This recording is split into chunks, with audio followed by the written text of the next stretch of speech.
Ciao a tutti, bentornati sul mio canale. Oggi voglio fare un unboxing della marca Saya Bling per vedere i loro bellissimi geli. Di solito i geli di misura piccola di questo brand arrivano nelle box blu scuro, invece quando sono geli lunghi come i braccialetti e le collane oppure più articoli arrivano in questa box nera. Dentro troviamo una cartolina con i consigli di come mantenere i geli più belli a lungo, in più una cartolina con il loro social ufficiale e un codice sconto da utilizzare sul prossimo acquisto. Il primo articolo è un braccialetto realizzato in argento 925 con le petre e zaffiri bianchi. Ha una chiusura molto comoda e sicura. Sotto nella descrizione vi lascio un codice sconto che potete utilizzare sul loro sito.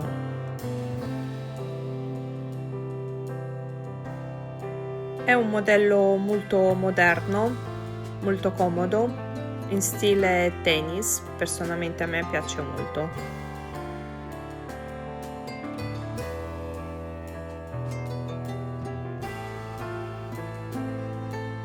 Vi faccio vedere il spessore del braccialetto così vi fate un'idea, in più ve lo faccio vedere sotto la lente macro per vedere quanto è bello e luccica tantissimo.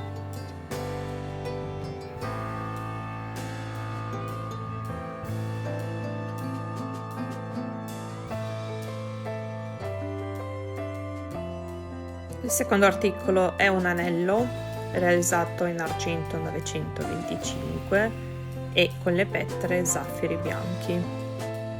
Questo anello è leggermente particolare perché ha un pendente che scende in giù, molto bello, in forma goccia. Ha una misura media grande.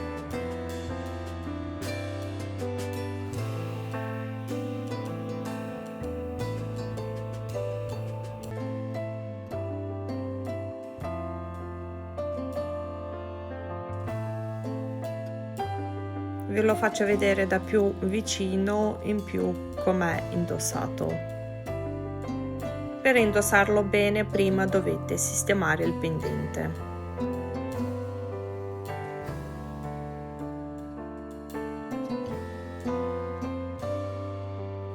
Spero che vi è piaciuto il mio video, se vi è piaciuto lasciatemi sotto nei commenti un cuore. Presto torno da voi con i nuovi contenuti.